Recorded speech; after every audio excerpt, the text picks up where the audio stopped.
Civil services examination को qualify करने के लिए हमारे को बहुत सारे ट्रेड्स की ज़रूरत है। ट्रेड्स मतलब आपके अंदर कुछ क्वालिटीज़ होनी चाहिए जो आपको इस एग्जामिनेशन को क्वालिफाई करने में हेल्प आउट करती हैं। इन क्वालिटीज़ को मैं दो भाग में डिवाइड करता हूँ। कुछ क्वालिटीज़ हैं जो बड़ी बेसिक क्वालिटीज़ हैं, ये तो होनी ही चाहिए। इनके अलावा कुछ और आपको क्वालिटीज़ चाहिए, कुछ और आपको एबिलिटीज़ चाहिए जो इस एग्जामिनेशन में आपको इस जर्नी के अंदर और कैरी फॉरवर्ड करवाएगी और हेल्प आउट करेगी कि कैसे आप इसको क्वालिफाई करें। फॉर एग्जांपल बेसिक क्वालिटीज़ में कि आप लोग इसको लिख भी सकते हैं, जैसे हार्डवर्क बोलते हैं, लेकिन हार्डवर्क की परिभाषा क्या है कि at least you should have a long sitting hour capacity. Long sitting hour का मतलब ऐसा नहीं कि एक ही बार में आपने 10 घंटा बैठना है। आपने नंबर ऑफ आवर्स को नहीं अचीव करना है, आपने कोशिश करनी है कि at least you should able to meet a target which has been set up by you. तो चाहे वो टारगेट 2 घंटे में मिले, चाहे 10 घंटे में अचीव हो, that target has to be achieve. तो आपने जो बेसिक क्वालिटी है वो है कि चाहे आप 2-2 घंटे की सिटिंग में अपने दिन को डिवाइड कर लीजिए, लेकिन डिवाइड कर लीजिए। तो उसके बाद 2 घंटे पढ़े, फिर ब्रेक, डिवाइड, ब्रेक, ऐसे करके आप 6-7 घंटे की सिटिंग आवर्स तो मिनिमम बनाइए। तो लॉन्ग सिटिंग आवर्स की जो है मतलब पर डे बेसिस पे 6-7 घंटे की आपकी, अदर देन कोचिंग की बात मैं कर रहा हूँ। अगर आप कोचिंग कर रहे हैं तो कोचिंग के अलावा ये 6-7 घंटे इंक्लूडिंग कोचिंग नहीं है। तो 6-7 घंटे डेडिकेटेड सेल्फ स्टडी में आपको देने चाहिए। एक ये बेसिक क्वालिटी आपको चाहिए या बेसिक जो है ट्रेट आपको डेवलप करना है। दूसरा, आपको अपनी लैंग्वेज के ऊपर काम करना है। जो मैं देखता हूँ कि काफ़ी सारे बच्चे पढ़ने में बहुत अच्छे हैं, कॉन्सेप्ट में बहुत क्लैरिटी है, लेकिन एक्सप्रेशन उतना अच्छा नहीं है। तो आपने अपनी भाषा को विकसित करना है। तो भाषा को विकसित करने का तरीका क्या है? हिंदू एक्सप्रेस किसी को भी पढ़ते हैं उससे पूरे फ्रेजेस को जॉट डाउन कीजिए, उसमें डिफ़िकल्ट कीवर्ड रोज़ 3 से 4 निकालिए, उनका हिंदी अनुवाद लिखिए, इंग्लिश में उनके सिनोनिम्स लिखिए और उस पूरी फ्रेज को लिख लीजिए ताकि वो शब्द आपका अपना हो जाए। तो इंग्लिश में बहुत अच्छा जो है आपका कमांड होना चाहिए।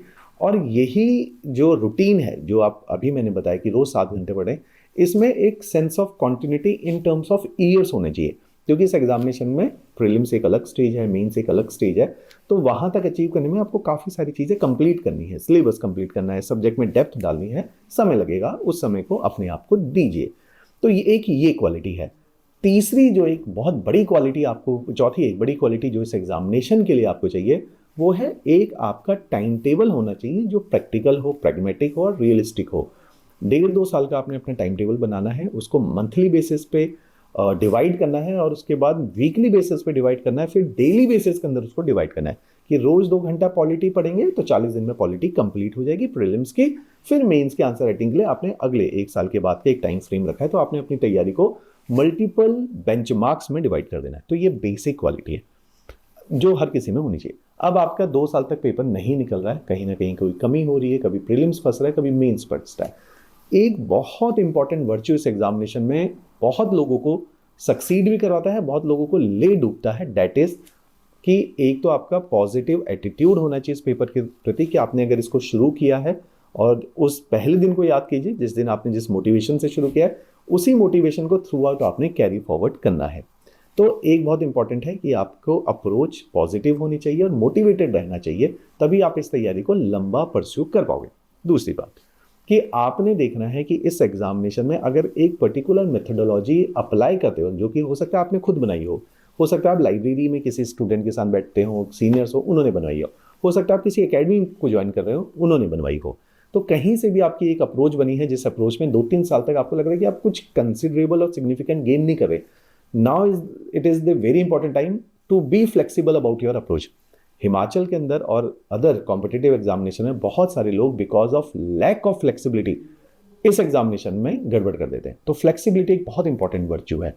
तो इस वर्च्यू के साथ आपने देखना है कि कब आपको अपनी तैयारी में कुछ चीज़ों को मोल्ड करना है, अपनी अप्रोचेस को, मेथडोलॉजी को मोल्ड करना है, उसके लिए हमेशा ओपन रहिए।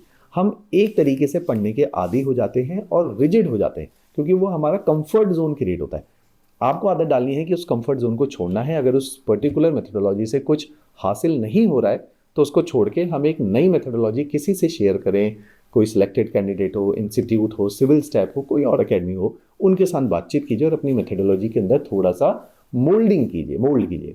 ये बहुत इंपॉर्टेंट वर्च्यू है। तो हायर स्टेज पे जब आप 2-3 साल तैयारी को हो जाते हैं तो आपके लिए कौन से इंपॉर्टेंट वर्च्यू हैं? To keep yourself going, to keep yourself motivated और पॉजिटिव एक माइंडसेट रखना है। दूसरा है be flexible in your approaches. इन दो वर्च्यू को अगर आप रखोगे तो इस बार भी जैसे हर साल ये लोग सिलेक्ट हो रहे हैं, तो जो सिलेक्टेड लोगों के अंदर है, these things are very very common with the people who are getting selected, कि वो फ्लेक्सिबल हैं और लगातार अंत तक मोटिवेटेड रहते हैं।